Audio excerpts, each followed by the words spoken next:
Come with me behind the scenes of the Cat Laughs Festival.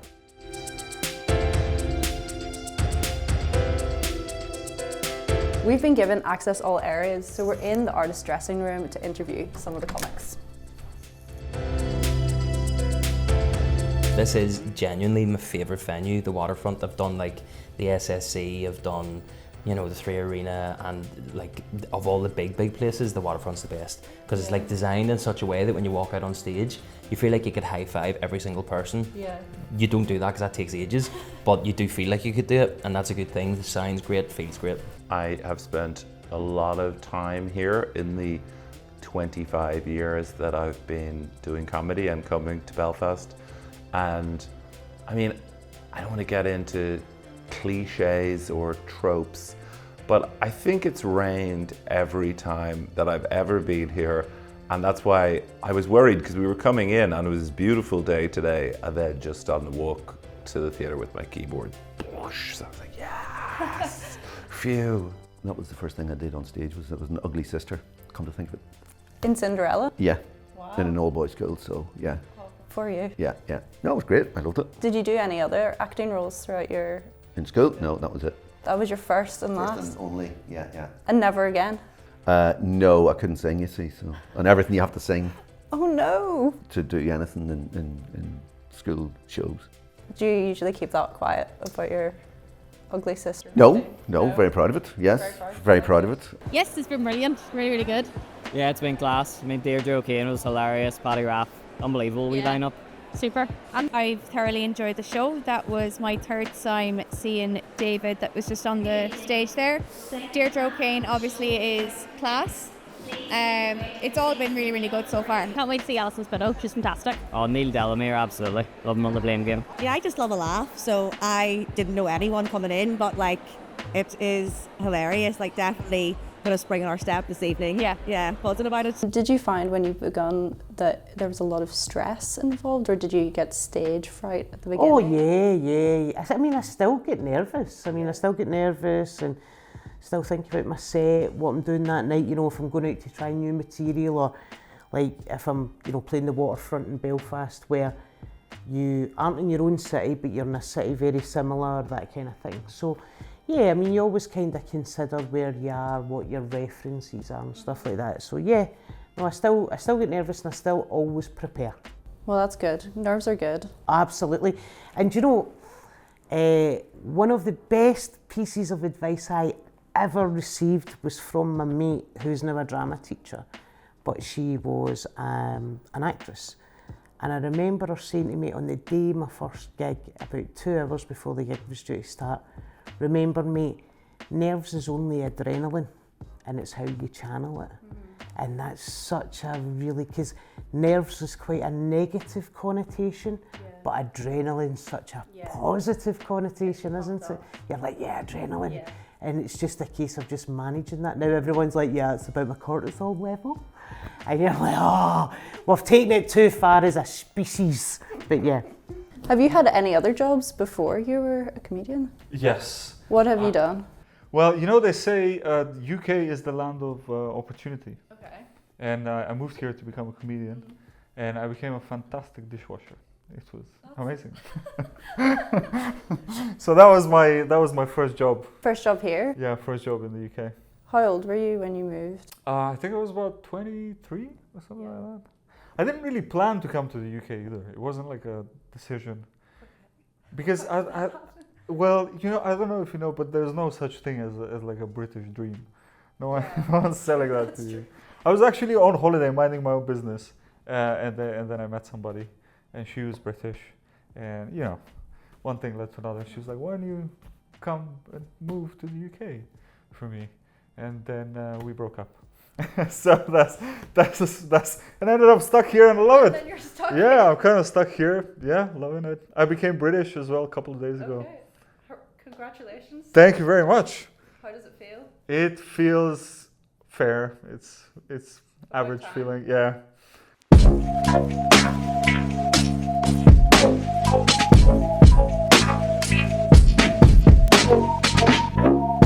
Fantastic, really good, big fan. We were just chatting about it. Love like the 10-minute segments and stuff, are great. Mike Rice, I think, was my favourite. Couldn't breathe during him at all. He wrecked me, absolutely wrecked me. Really pleasantly surprised by just how good they were. Really good. Really good. What do you say about them? They really made me laugh.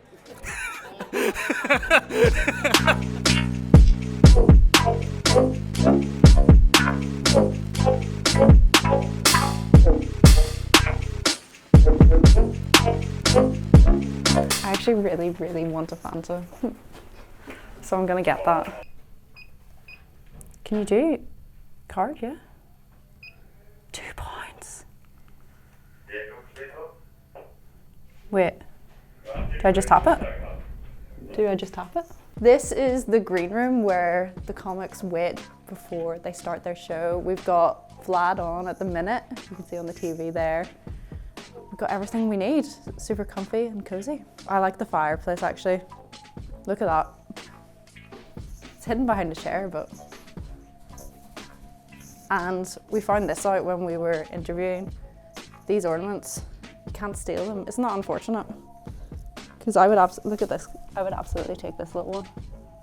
Look at him. No one would know. Maybe we get a chisel. I studied fashion at high school, which I'm glad. I didn't know you could do that until I did it. And I was like, I'll be cool, I'll be like the one cool guy. And I'll be in a class full of girls. And I was the only boy in the class in the whole year. And they taught me about the fashion cycle, which is like some absolute head case wears it once. Then fashion designers see that, they make it cool, all the cool people wear it, then it gets to a point of really lame people wearing it. Then the new thing comes in and it becomes really cheap and nasty, and it becomes a sign of like, oh, you're like outdated, and then eventually it will come back around. So I think in 2037, skinny jeans will come back. You've heard it here first. You heard it first from here. You'll be the first to bring it back on. Oh, yeah. What do you think you'd be doing if you were in a comic? I'd either be a golf caddy or a pilot. Really? Yeah? Yeah. I've tried to do both.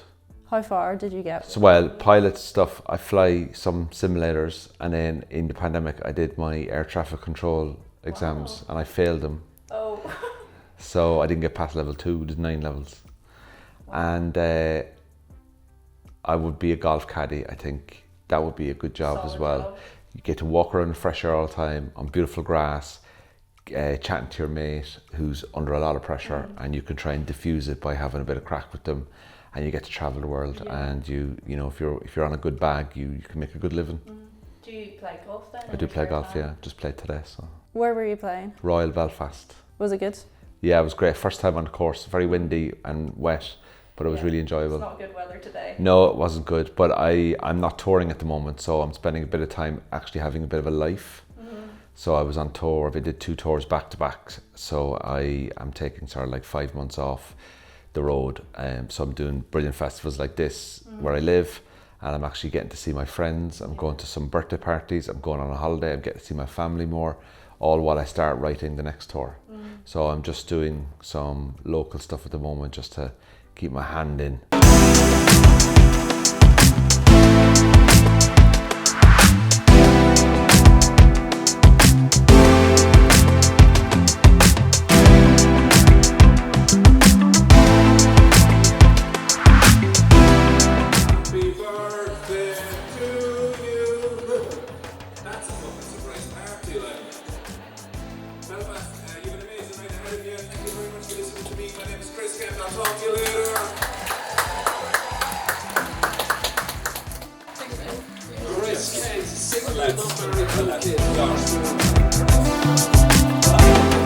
And it's nice to be with so many comedians, isn't it? That's the best part of this, I think, is genuinely.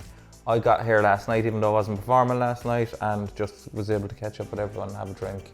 And yeah, because comedians, we're on the road all the time. We don't get to talk to anybody. You're normally on your own. So with a festival, it's like that's probably the best part of the festival, is hanging out with everybody.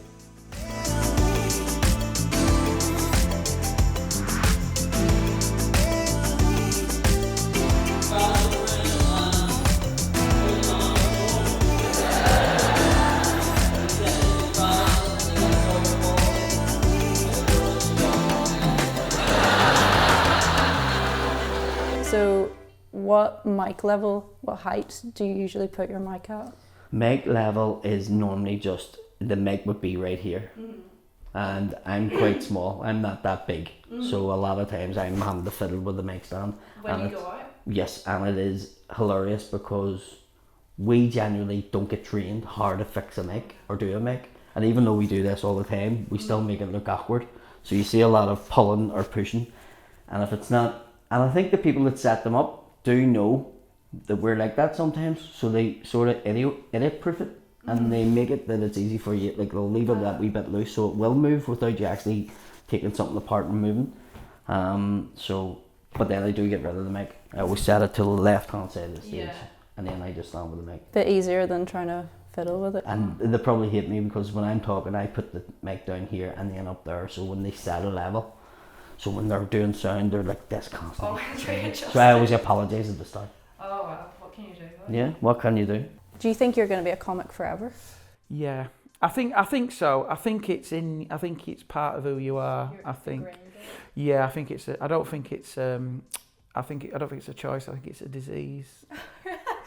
In the most, you know what I mean? I think it's like it's not a hobby. It's an illness. Okay. I think. I don't think I've heard it described. Have you not heard it described as that? I think the reason is because I had a proper job, and then I remember being offered a better job, but turning it down because I knew I couldn't do comedy. And I think that's not rational thinking. When someone offers you a lot of money and security and then you go, but I want to go and do a gig for 50 quid. And I think that's when you know you've probably passed the point of being saved. But it's your passion, so... It is, yeah. It's a passion. It does matter, yeah. It's definitely, you need something like that to be able to do it, yeah. The first show I ever saw that I remember that impacted me was Darrow Breen in the Cork Opera House, and I was blown away. Yeah. Definitely too young to be there.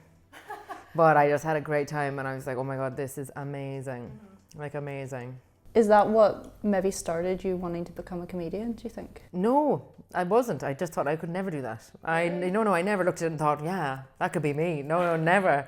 I don't even know. It was very organic. I just worked in a bar and I just kind of I was working in a comedy club behind the bar and just got to know the comedians, and then it just really organically happened.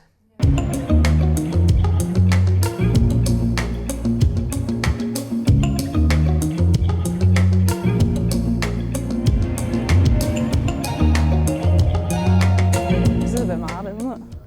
I don't know how they do this. I'd be so scared. And this would be way too high for me. Maybe one day. Maybe one day.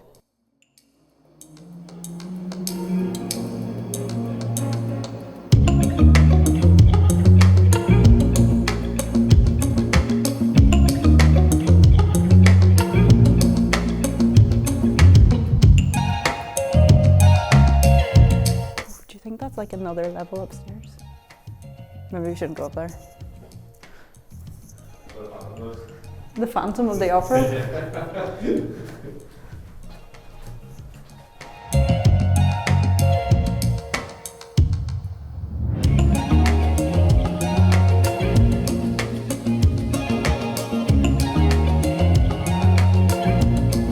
Have to keep this open so the Phantom of the Opera won't get you.